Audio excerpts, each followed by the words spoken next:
Hello everyone, thank you so much for visiting my channel. Today's video is going to be a little different. In fact, it's not even a video at all, it's a podcast.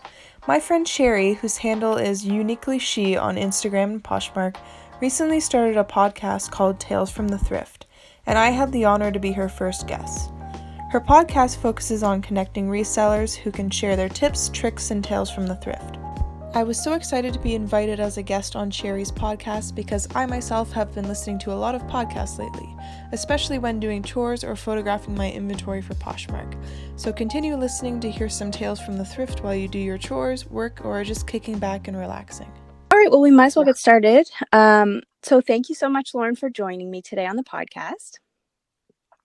Yeah, thanks, Sherri, for having me. I'm so excited to be a part of the Tales of the Thrift. Yes. I'm excited to get to chat with you more. So I have to tell you before we even get started, and I can't remember, we met on a Posh and Coffee back just when COVID was like almost started, I think maybe like March.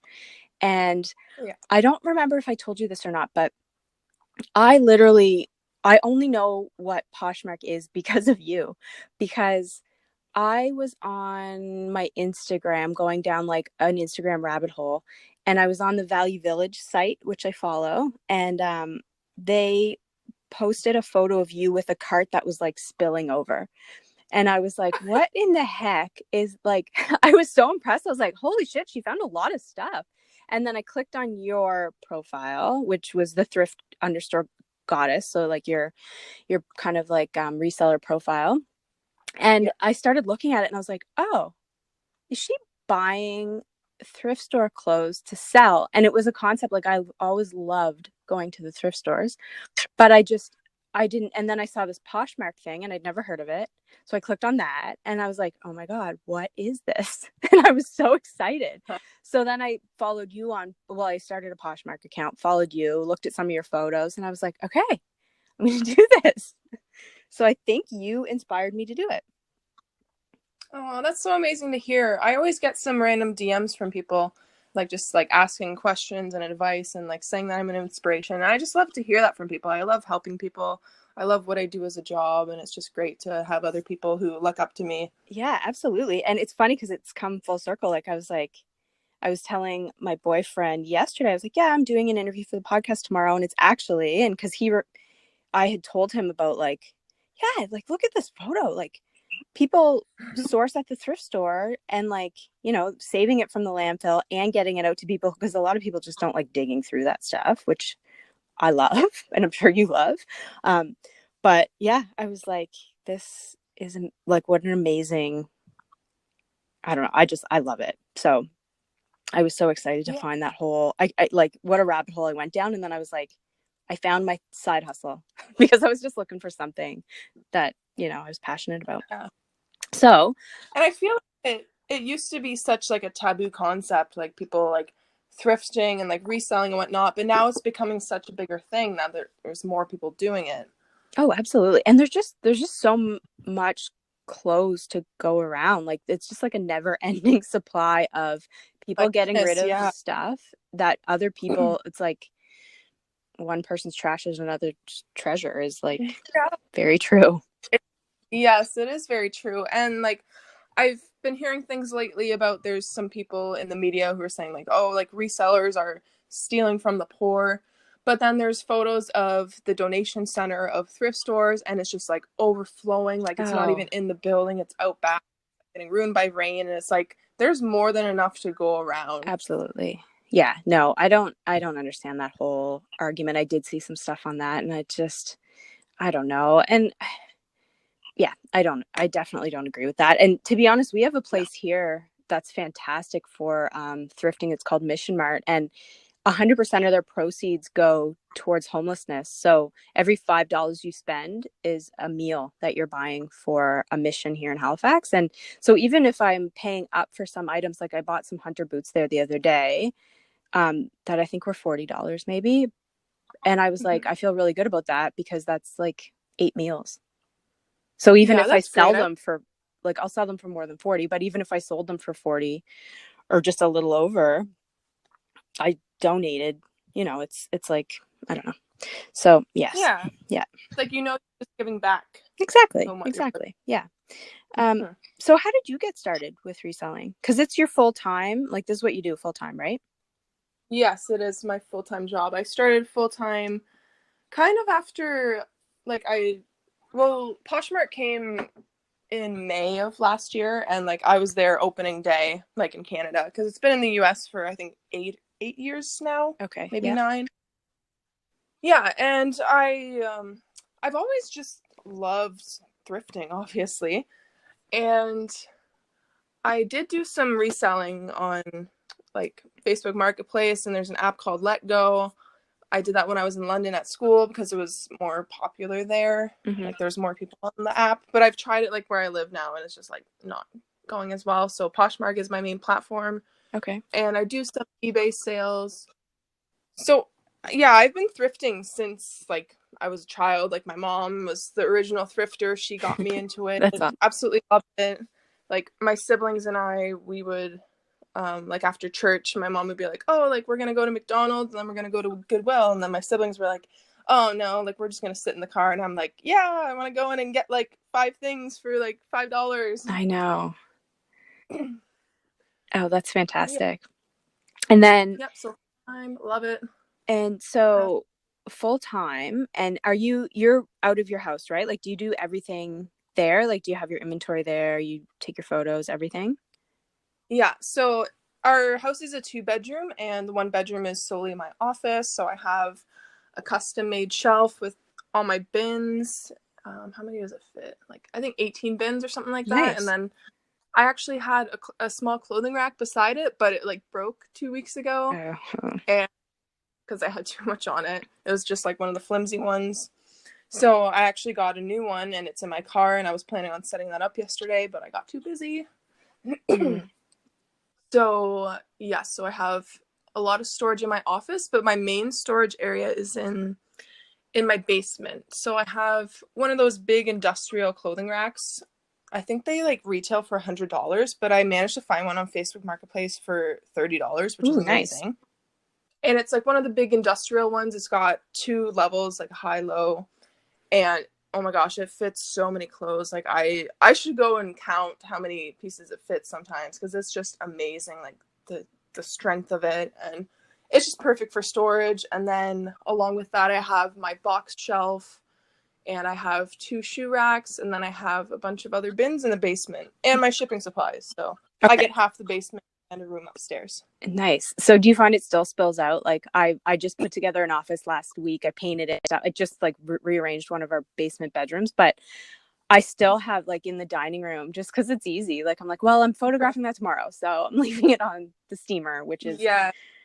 Oh my goodness, it's a problem. And my boyfriend sometimes he's like, "Lauren, you gotta move this stuff." And I'm like, "I'm working on it. It's a process, because like I bring it in, then I have to photograph it, and then I have to sort it and inventorize. Is that a word? I don't it know. is now. Yeah, and yeah, it's just a process. And so during COVID, what I did was I posted on Facebook and whatnot, just like asking people if they're going through their closets, if I can take their donations, because all Yes, the yes. thrift. So I probably got like close to 50 garbage bags of clothes and whatnot, and I did end up keeping a lot of it. So that just like put me over the top with inventory. So at this point, I have it all priced like really cheap. Like I have a 3 for 30 sale. So I'm like, please just like buy this Take it. stuff so Yeah. I can. No, I remember I saw your YouTube video. It was funny. You going through the bags. You were just like, didn't you Oh, found like I mean, you found some really good stuff, but didn't you someone put like underwear in there, didn't they? yeah. Oh Oh, God. and like I'm like, oh, I don't know what's in here. But then like the good pieces kind of like canceled out the bad. Like someone gave me a pair of Aritzia jeans that I sold for $80. Yeah, see, exactly. And you know what? At that, honestly, like people just wanted to get rid of their shit in the middle of COVID because they were cleaning so much and you couldn't put them in any bins. And that was a like good strategy for, that telling Yeah, people. for sure.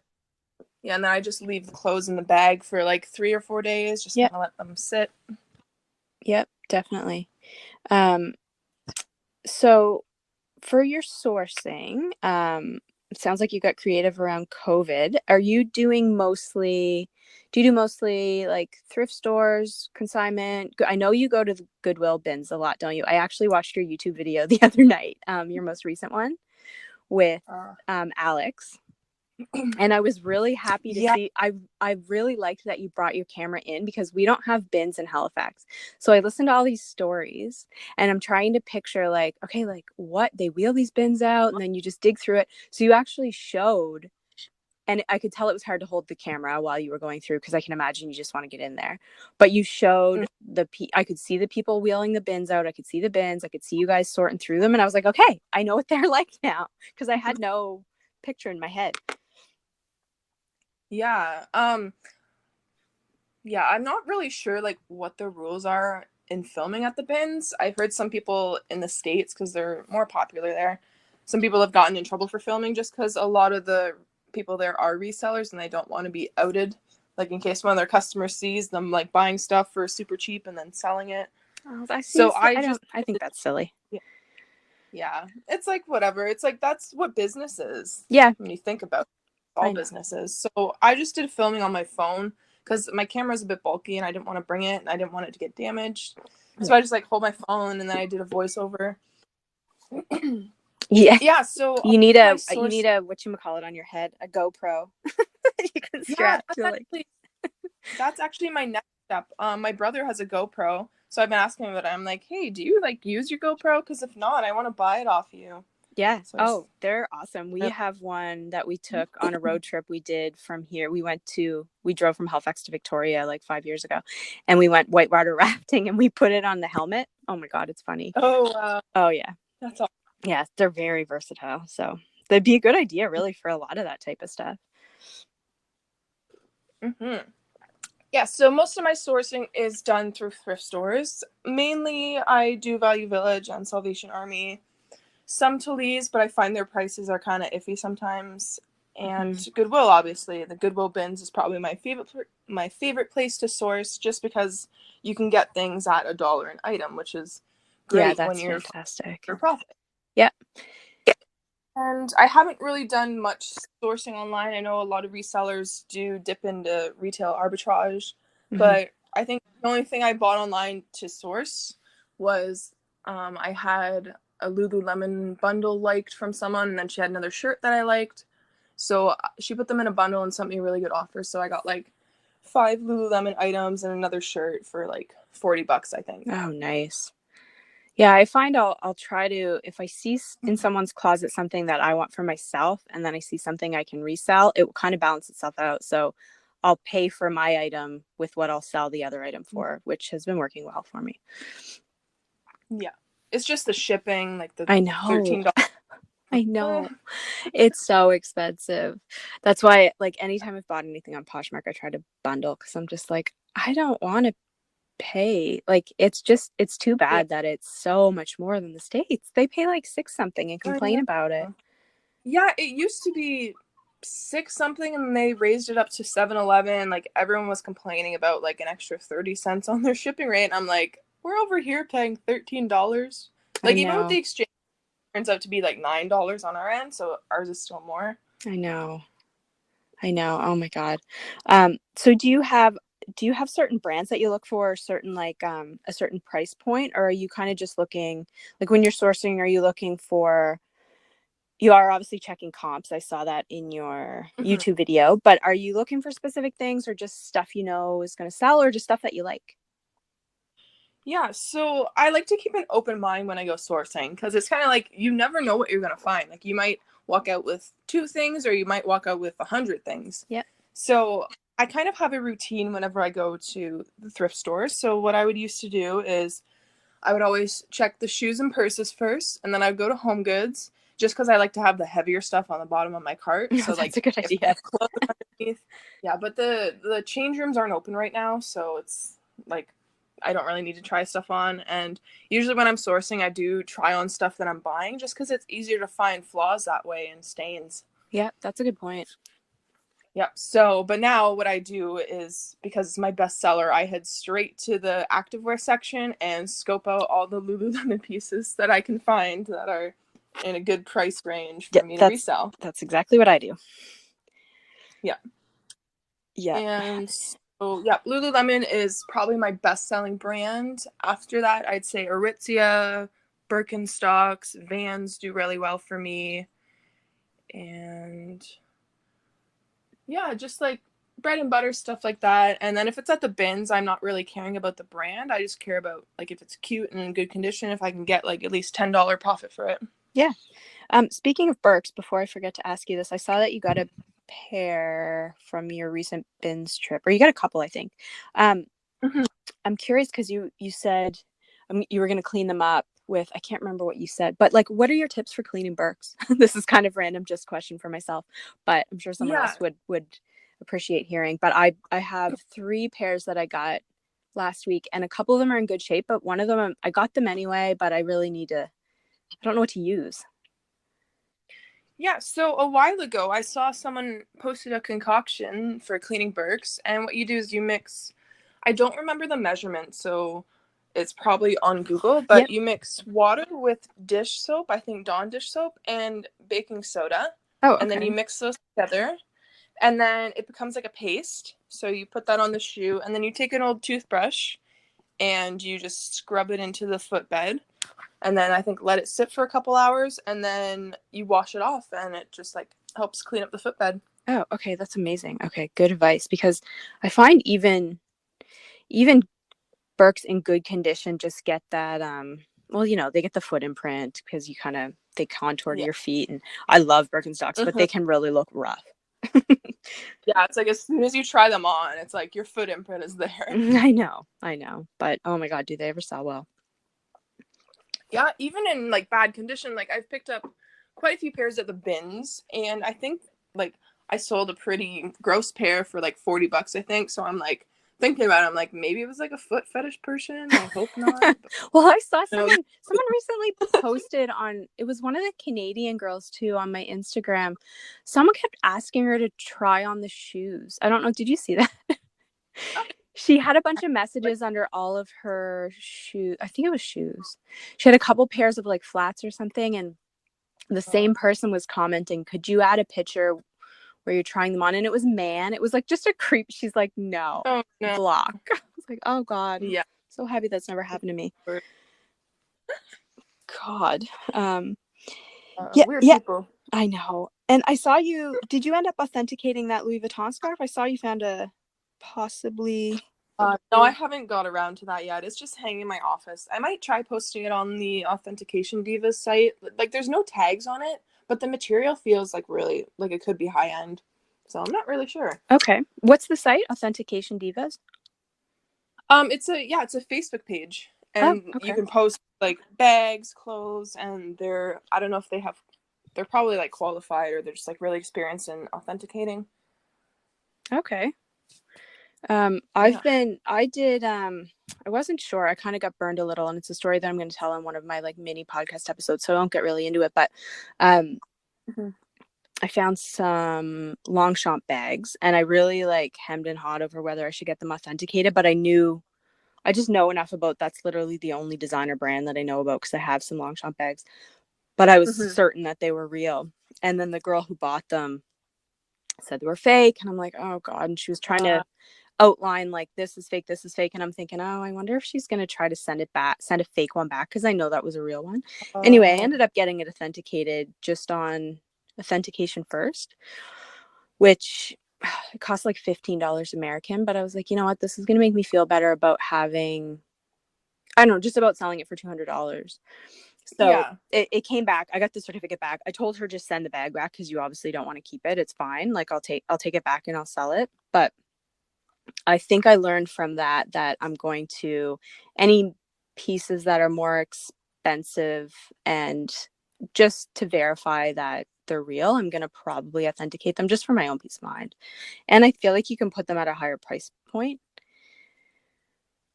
Yeah, like after having them authenticated. Yeah, it's a little pricey, but I was like, you know what? I got it for like super cheap.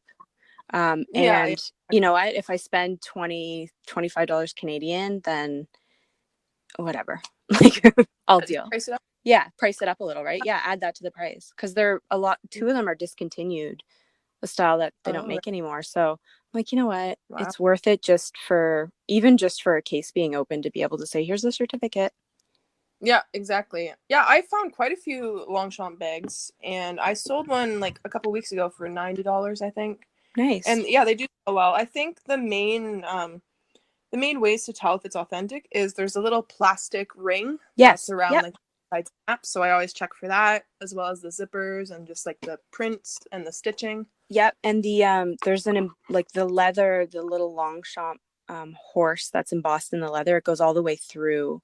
In the real ones, you can actually see the imprint kind of on the other side. And there's a few. I YouTubed it, and I was like, okay, I'm pretty confident. But I still was like, you know what? Just for like, I feel like if I was selling it on like Kijiji or Marketplace or something, which I probably wouldn't have anyway, I wouldn't have worried about it. But I was like, you know what? On Poshmark, sometimes people get a little crazy. So I felt okay about doing the certificate. Yeah, exactly. Yeah.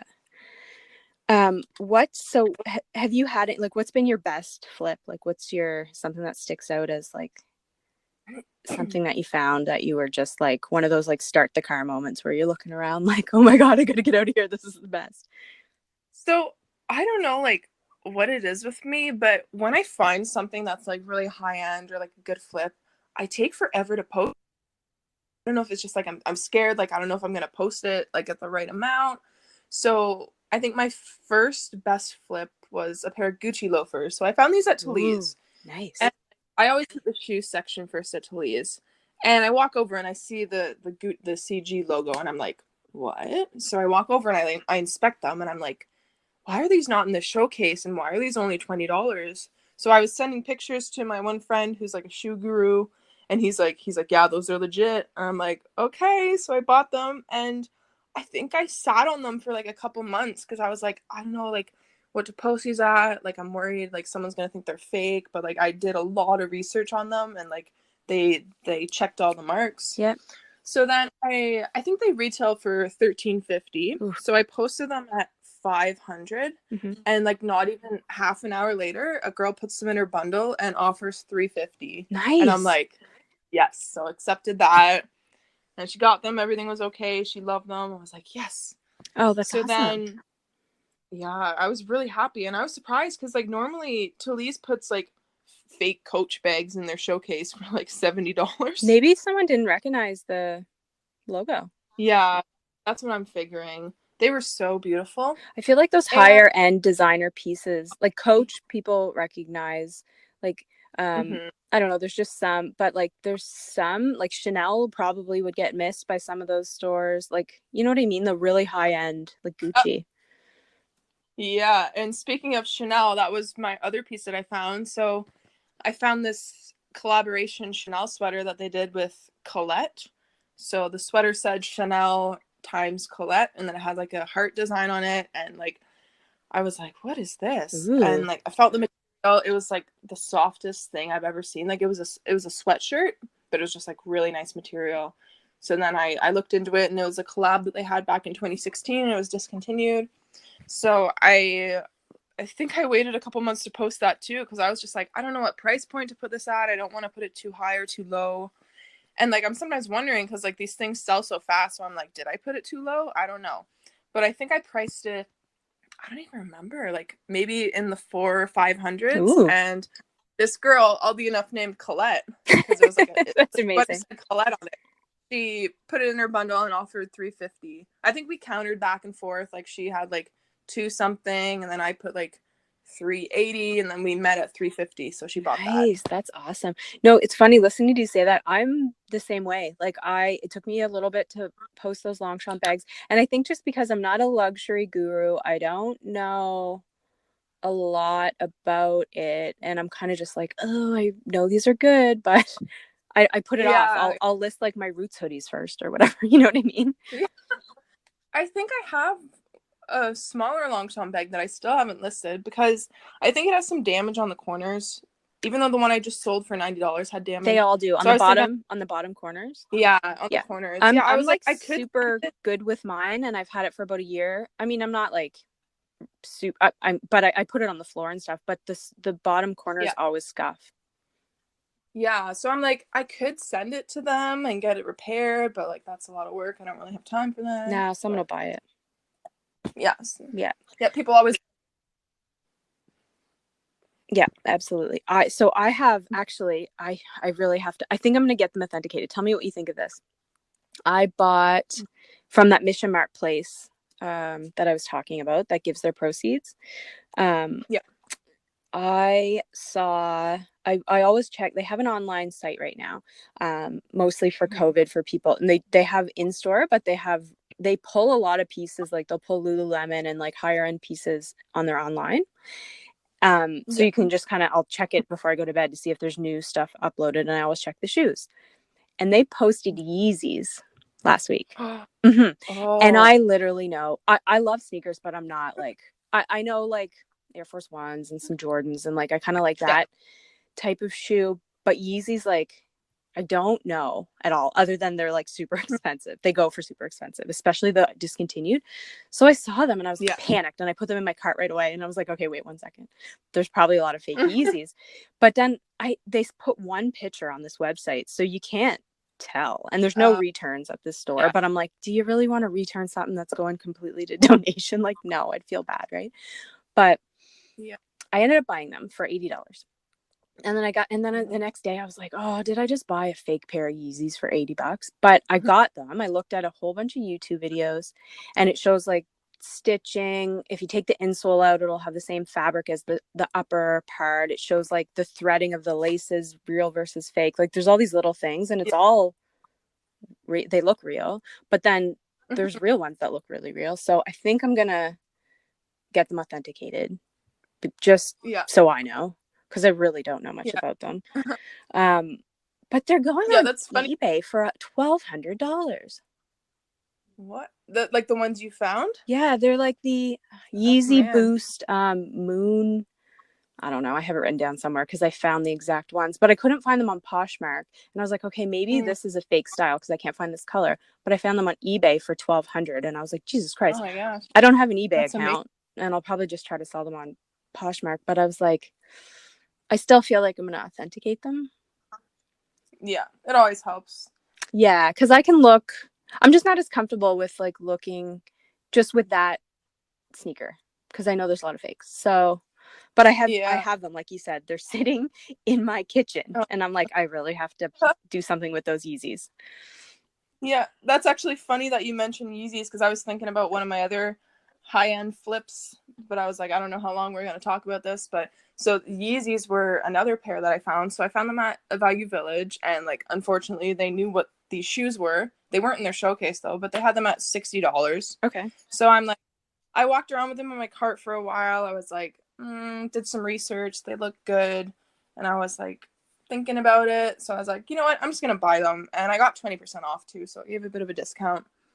And so I posted them for like, I think $350. And then this guy sends an offer of like $170. So we go back and forth and we settle at $220. Oh, that's good. Yeah. So it's still like $100-something profit after. What kind were they? Like, do you know? No, I'm not sure what kind. I think the colorway was called Sesame. Oh, yeah. I've seen that on. Yeah, the Yeezy Boost 310, I think, or something like that. Yeah, I think that's what I have, but they're like Moonstone or something. But they look just like that. They're just a little more gray. Yeah. Yeah. Yeah, well, fingers crossed. Hopefully I get a real pair too. Yeah. We'll see. Okay, I was curious. So I saw on your, I think it was on your Instagram, and also you did a YouTube about it, which I haven't watched yet, but you had a really good, you had like did you make like $500 in one day recently? Yeah, back in May, and on 3 occasions. Well, like 2 of them were like 400 and something, but it evened out to be almost 500 a day. Awesome. So what, had you changed anything up, or had you had different brands, or like what, yeah, tell me a bit about it. Yeah, so I did do a video talking about it just to kind of show people what I do, because obviously on Poshmark there's a lot of ways to get people to buy stuff. Like you can do offer to likers, you can send them a bundle offer, but then if you're just like sitting on a bunch of stuff and like no one's buying anything. So I was trying to think of new creative ways to get people to buy stuff. So what I did was I went on my page and like I clicked the first item that I came to. I scrolled down and I clicked on the likers. Mm-hmm. Clicked on the likers, and then I went to their bundle, and then I'd scroll down, and if they had more than one item liked, I would create them a bundle and then send them an offer. So instead of just like going in your notifications and seeing like the recent bundles and the recent likes, this was a way to go back to see who's liked your stuff like a long time ago and that like you may have forgotten about and they may have forgotten about it. So then sending the offer, they might be like, oh, hey, like I forgot I liked this thing, but like I really want to buy it and I just got a great offer. So the first time I did it, I was just like trying to see how it would go. So I did like a whole bunch at night, went to bed. I woke up and I had made $175 from that method while I Nice. slept. And then they just kept coming throughout the day. I kept doing that method and I was like, oh my gosh. And like by the end of the day, I was at 470. And I was like, oh, it'd be sweet if I made like another $30 sale. And so I sent out an offer on a pair of Lululemon pants for 30 and they accepted like right before midnight. So I was Oh, like that's $500. awesome. That's awesome. Oh, that's a really good strategy. Yeah, and it works. And I've done it like multiple times. I tried it. So that first time was on May 1st. So like May just like started out with a bam. Mm-hmm. And then I did it like a little bit further in May. And it was like a 2-day thing. So it ended up being like $400 2 days in a row. Oh, that's awesome. Do you usually do like are you one of those super organized like spreadsheety type people who does like monthly goals, daily goals? Do you try to do that at the beginning of the month or anything?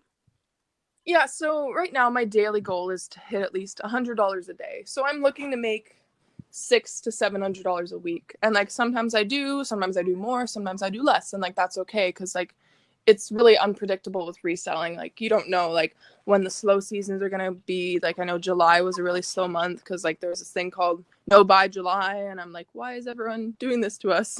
Was there a no by July? I Yeah, don't even like I think I heard heard a lot that. about it. Like people were like, oh, I'm not gonna buy anything this month. And Goddamn it's like, rhyming months. yeah, I know. They couldn't go with dry July because it's summer. So they Yeah, went with no by exactly. July. Yeah, so I do have quite a few spreadsheets. So I have a spreadsheet that tracks how much I make per month. Mm-hmm. And then I have a separate spreadsheet that is just like all my inventory. I put where I got it, what it cost me, and then like how much I profited after and what store I bought it from. Okay. Yep. No, I have similar ones as well. That's great. And then end of the month type thing. Do you just kind of tally them up? Yep. Yeah. And I try to have this rule for myself that like when I'm doing my inventory, I don't put an item in a bin until it's in my spreadsheet and I know where it is. Because so many times I have like sold something. I've only ever had to cancel an order once because of that. And I still haven't found the item. This was back in No, March. I have no. no idea where it Oh, went. no. Yeah, I think on Thursday I sold an 11-piece bundle and I can't find one item. And I swear I remember seeing it. It's a pair of Lululemon Oh, capris. shit. And I'm like, I know I just touched these like a day ago, but I just don't know where I put them. So I have to do that today. I have some orders to ship out. So hopefully I can find that. Oh, man. That's stressful. I know. I haven't really Yeah. come across that because I usually only have I have under 200 in my closet. Just, I'm very strategic about like what I source because I'm keeping low items. And it Mm-hmm. works for me. Just, I don't have the time to get like a whole bunch. I wish I could, but I don't have the sourcing time or just the time. But I'm so impressed when I see Yeah, people with right. so many more items and then like this crazy inventory system because I'm just like, oh my God, I just have like a t-shirt bin and a sweater bin and like because I don't have many. But Yeah. how many items do you have? Right now, I have 1,204 active listings, and I have like a lot more to post. Yeah. Well, yeah, because you're just getting into home goods, are you? I saw that on your or Yeah, get a little more they into are them. doing very well, and I can pick them up cheap. So yeah, home goods are another good market to be in. Yeah. Are you nervous about them breaking? I feel like I guess you just really have to. Yeah, so with me, I I overpack them. Like I wrap them in newspaper, I wrap them in bubble wrap, and then I put more newspaper around it so it's like airtight. Because I do have a couple of my friends who have had items broken in shipment. Yeah, So it so can be disappointing. really critical because it's unpredictable what Canada Post is going to do. Like if you write fragile on the box, they may be like booting it across the warehouse. You never know. I know. Hopefully not. Oh God. I know. I shipped a David Bowie collector's mug. That's really the only like thing that breakable, I think, that I shipped. And I was so like, I'm telling you, that thing could have been dropped from the moon and I don't think it would have broke, because I was like, okay, this is like, I just felt, I was like, and I didn't sell it for like anything crazy. I think, well, I sold it for like $60 or something, which is good for a mug, but it was, I mean, a Bowie mug. So anyway, I was terrified, but you kind of get over that stuff. I feel like once you get into it more, like if I was actually shipping like, I don't know, more breakables, it's the type of thing that you just package it up and then say goodbye, and that's all you can do. Yeah, a couple months ago we had the large article pickup around our town, and so what I did was I actually went around in my car and like I picked up a whole bunch of stuff that I'm like looking for that I could resell, upcycle, or just donate, because people get rid of a lot of good stuff. Like it's supposed to be large article, but it like people were getting rid of clothes. Like I found a pair of Birkenstocks and a pair of Uggs. That's all I'm just gonna throw just out. on the front yard. Oh dear. Yeah, like in boxes. So then at this one house, I found this amazing teacup, and I'm like, oh, that's pretty. Like maybe I'll just donate. I looked up the comps for it, and it's like a really vintage Chinese like teacup, and it sells for like $100. And like I was kicking myself because if I had looked up comps one day earlier, I would have been able to go back and pick up the matching saucer that went with it that I dumbly did not pick up, because the saucer and the cup set sold for like $300. So I was like, myself. So then I posted on eBay. Like not even 10 minutes later, a guy's messaging me about it.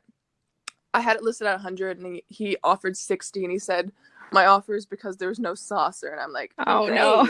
I just let dollars go. But yeah, so that I wrapped up super good to make sure it got there safely. Yeah, And it did. I know, it's funny the treasures that people probably have in their houses. Sometimes like, oh god, I just love like that show, like Canadian or American Pickers, to go through people's like barns or like even their houses, or like imagine the stuff that you'd find. Yeah, and people have no idea, or they have like the sentimental attachment sometimes to it too, I feel like, especially the China and all that stuff. And it's like it's so delicate that you feel like you're gonna break it if you use it, so people just have their China sitting there on display. I know. I'm also, okay, so this is a little bit of a change of course, but I'm curious about your name. I love asking people about their names, and I love yours, Thrift Goddess. So your Instagram is Thrift_Goddess, and your Posh is the same, right? Yeah, Thrift underscore. So I actually started my Thrift Goddess Instagram account. I think early 2019, maybe 2018. I'm not sure, but like the point of it was I just wanted to share like all my thrift finds and my DIYs and whatnot, because I like doing DIY projects. So I had that, and then I'm trying to think of a name, and I'm like, I want it to be something like related to thrift. So then I'm like, oh, Thrift Goddess would be cool. I go to use it, and the name is in use, and I go and check in its account that hasn't been active since 2013. And I'm like, really? Like, it's always ghost accounts that take the good names. So then I was like, okay, well, I still want the name, so I just spelled it differently. So instead of G-O-D, I put G-A-W-D. Which works. It's great. It's like an older lady from Queens saying Thrift Goddess. I love it. Goodies. Oh, that's great. And how did you come up with yours? Well, actually, it kind of came to me really quickly. Like when I started doing Poshmark, I knew I wanted to like, I didn't want to use my name. I wanted to do like something that I could kind of make a brand out of. And I've always, since I was younger, had this fascination with just uniqueness and like being a little bit different than everyone else. And like where I like to, that's kind of like why I like thrifting. Like I like getting stuff that other people don't have, like these unique, weird t-shirts or,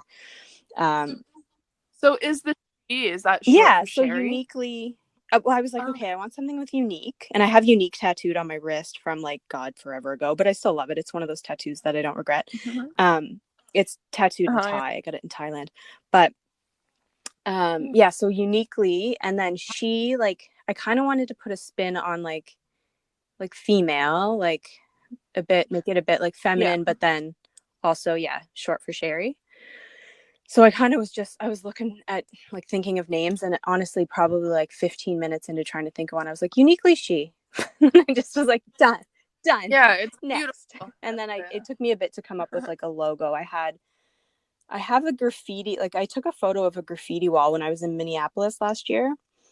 And it's like a girl with like Mm-hmm. flowers behind her, which was my profile picture on Poshmark for a while. And then I painted like the flower recently and just made a logo out of it.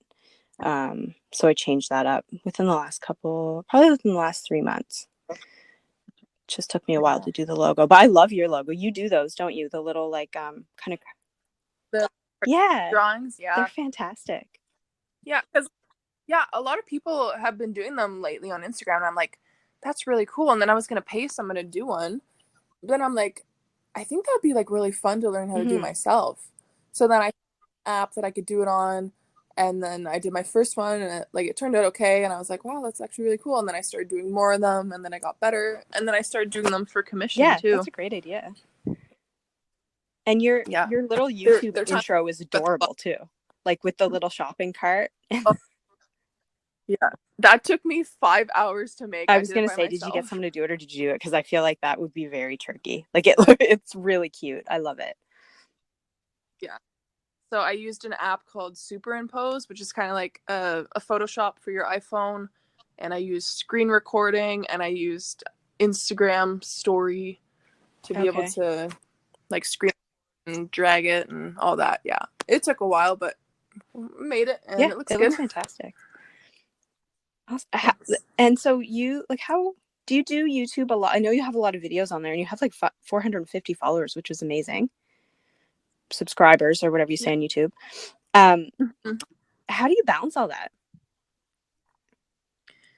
Yeah. So what I do is, yeah, like I was it's a lot It's of a lot of work. work. It Like is. even just to And plan a YouTube video, I yeah. feel like Yep. See, I don't have a problem with the filming. It's the yeah. editing that gets me. Like, I probably have like 10 videos right now that are like backlogged, and I'm just like trying to get them done. It's just the editing takes a while because a lot of my videos end up being like over an hour, and I want to get them a little bit shorter and like cut out all the awkward pauses and whatnot, random sounds, and add like special Mm-hmm. effects. So, yeah. And then, so I try to dedicate like certain times of the day. I'm like, okay, I'm gonna like spend this time doing some editing, then I'm gonna take a break, then I'm gonna go do photos, because I find that doing time blocking is what helps me like being able to get through the day and be Yes. productive. It's just like dedicate allotted times for different Yep. tasks. I agree. And do you try to get a couple out a month or one out a week or like what, or do you just kind of as it comes to you to try to? Yeah, like I try, if I could do one a week, that's like good enough for me. Like there's some people who do them once Oh a my day, God. and I'm like, whoa, like, but those are the people who don't even edit them. Like I know Nicole State, she had a point where she was doing like a video per day, but she would just like film them and upload them and like not even edit it. I'm like, that's scary. Like if I do anything embarrassing in this video, I'm gonna Yeah. want to edit Yeah, it out. exactly. Yeah, that's a lot. And even just to like I try to just with Poshmark, like where I like I said, I don't keep too many items in my closet. So I try to list like 3 to 4 items a day if I can get outsourcing that week, like depending on the baby and if I have help or like if my partner's home and stuff. Yeah. But like I find I'll make sales if I at least just list every day. In the morning, I'll list 2 to 3. But like on top of that, to try to, and I'm not super huge on my Instagram. I try to post and stuff, but I'm not trying to get too much of a following or anything, but I see people who have a big following. They're listing a whole bunch. They're doing like YouTube and stuff. And I'm so impressed. I'm like, do you sleep? This is amazing. Like, and packaging and taking stuff to the Yeah, post for office is a whole other thing. me, it's Yeah. time Yeah. consuming.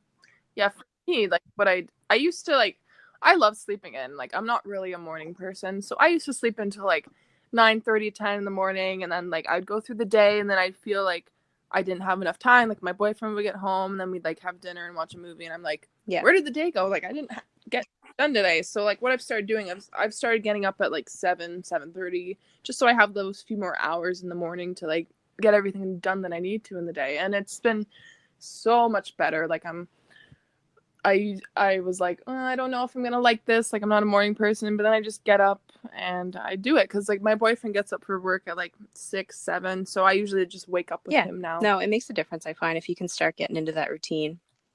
Yeah, I've been getting up before the baby and trying to get some stuff done, which I'm lucky he sleeps all night, but typically like between 6:30 and like 8, I'll get a bunch of stuff done, and I'm like, okay, I'm a little tired, but I'm okay. I got some stuff done. The house is like presentable, and I got some photos done. Yeah, and that's like a whole other level. It's just like balancing mom life too with I know, life. Especially with like a 7-month-old, but I can't complain. He's a pretty easy baby, so. Yeah, well, I won't keep you too much longer, but I'm curious. I have been asking people about, everyone has stories about just painful buyers or like ridiculous questions.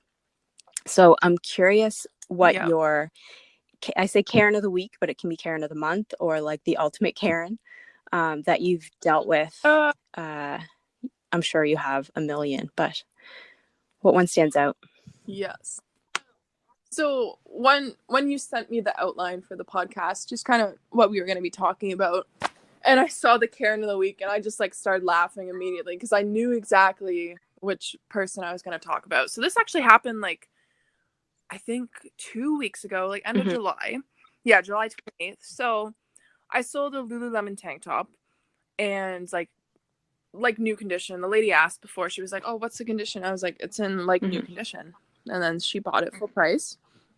I'm like, okay. And then for some reason this was the day that I decided to make a TikTok of me like packaging up my Posh packages. So like her package was in there and like her shirt was in there, and so like you saw everything. And what I do when I make sales, because this has saved my butt in the past, is I take extensive amounts of pictures of the item with the shipping label, so that shows like the state of it right before I shipped it. That's a good idea. I've never done that. So I do like the front photos.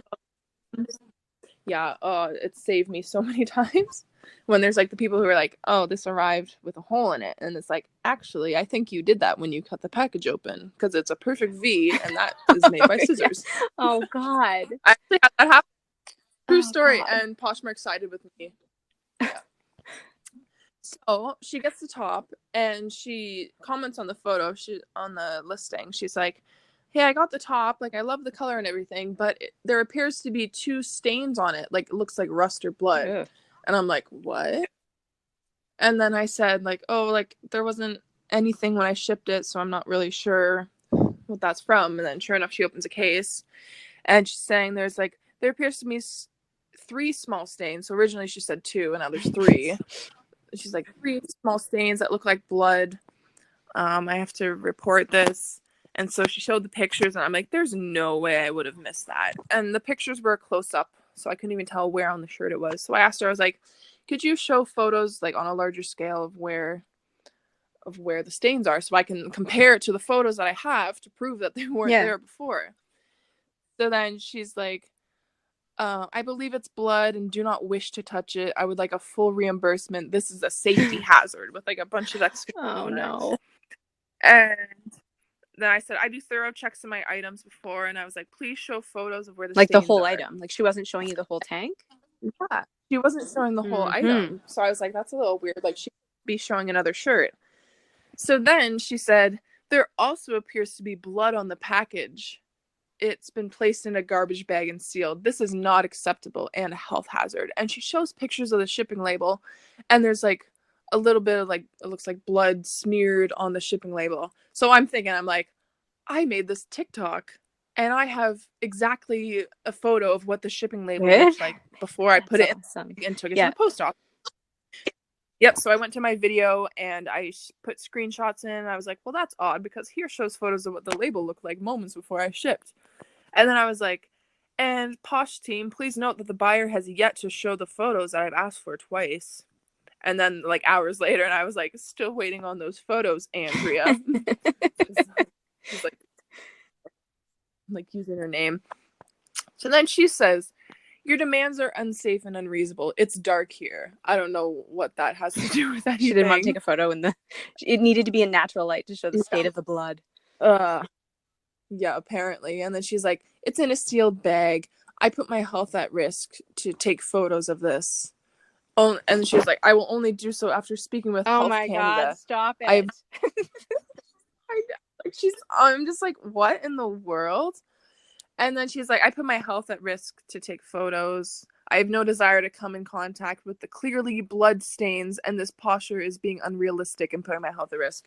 Oh, I also forgot, like, in her original comment, when she was, like, saying, like, oh, like, I love the shirt, but it looks like blood. She asked me, she was like, did you get a paper cut when you were, like, packaging it? And I'm like, I think I would have known if I got a paper cut. Oh my God. And, like, I was like, that's a very specific thing. So I'm Did like, you thinking, well, cut your she's finger when probably you the were one who got. cutting it open? Like, what's going on here? Yeah, probably. So then I was like, well, you previously claimed that there was one stain, but now there's 3 stains. And then I sent a picture of the top with the shipping label, and I sent the screenshots of her comments. And I'm just like, why would I send this to someone, like, if there are obvious stains? And let's see, what did she say here? Yeah, she was saying, like, they're so obvious. And she was like, the first stain was obvious. I had to put my glasses on and examine to find the other ones. So then, yeah, it's just like a whole crazy thing. I'm just like reading through the case notes here. And then I said, I proved the condition before I shipped it. The stains on the package appear to be done by the buyer because they're on the outside as well as the inside. If the first stain was quote unquote obvious, then I would have noticed it too. And then she says, obvious to you as you feel like you are right. I did not damage the top. And the top has 3 stains. I'll deal with customer support. What looks like a blood smear on the package could have been done by anyone, but it's on the inside too, so that like didn't make any sense there. Oh God. And yeah.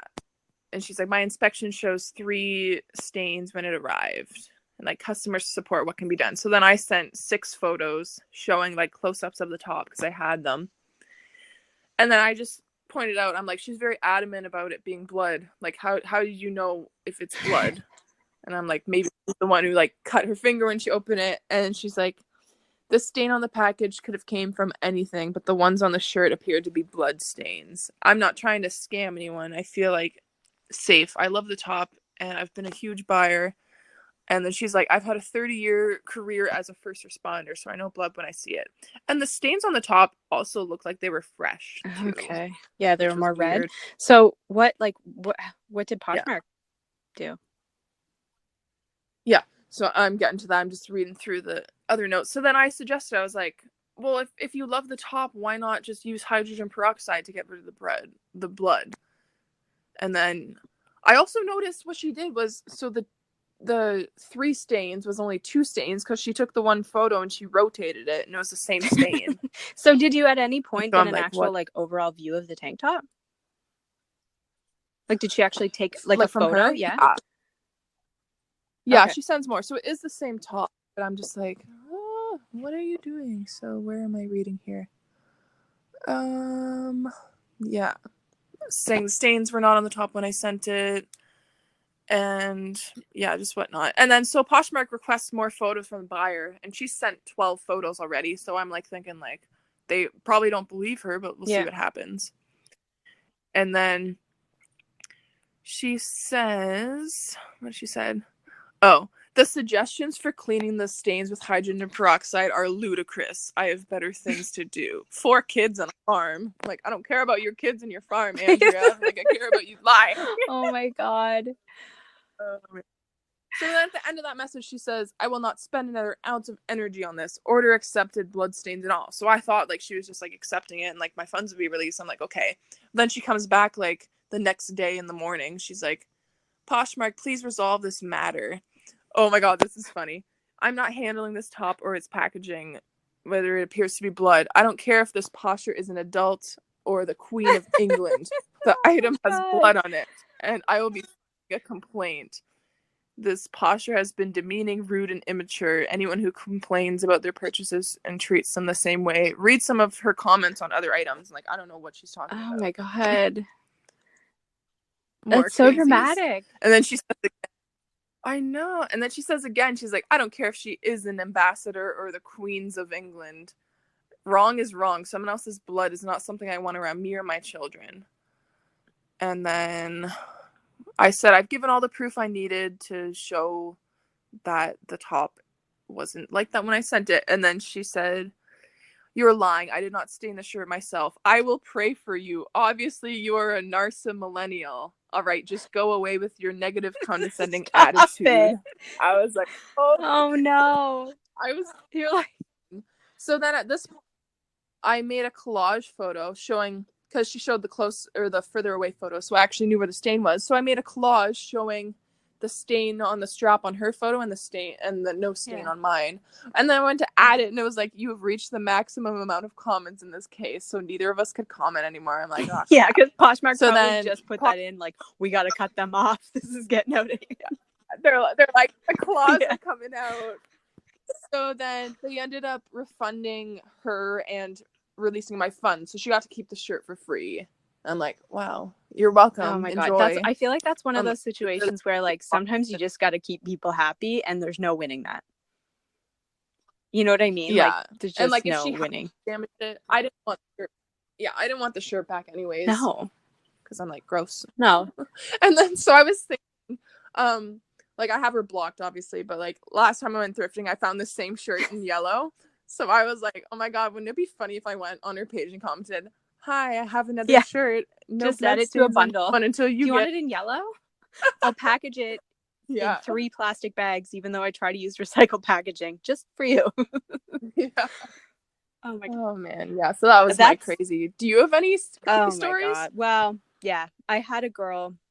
I did an Instagram story about it. I actually bought it to resell. I bought a Lululemon Flow-Eye bra from a girl who had it for really cheap on Poshmark, because I bought Lululemon Jesus pants, which are the really wide leg pants. I'd been looking for them for years because I had a pair in like 2009 that I ended up selling, and I'm like, Jesus pants.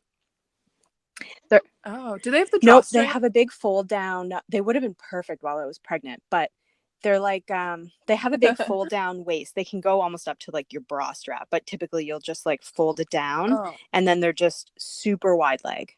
Like they're tight kind of, but they're wide leg far enough from the top that they're not like bell bottomy. They're just like almost like gypsy pants. Do you know what I mean? Like Jesus pants is a good name for them. Yeah, but I just love them. They're like super comfortable. And anyway, she had them on there, and I was kind of like, Jesus pants, but they were a darker green than I worked at Lulu in 2009. So we had them when I worked there.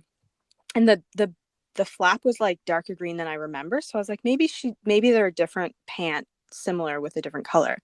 Cause we had like a mint green band. So I was like, I'm going to get these in the Flow-Eye. And the Flow-Eye was a pattern that I didn't really recognize, but I was like, So they come, and I'm like, wow, these are in really good shape. And then I look at the Flow-Eye bra, and there was no shelf bra. I don't know if you watched that video. I remember seeing your post. Yeah, and I was like, yeah, I remember. And there was a couple things, like they didn't have the silverescent band at the bottom of the bra. Like it's almost like 3 little silver kind of goldish stripes along the bra, like inside band.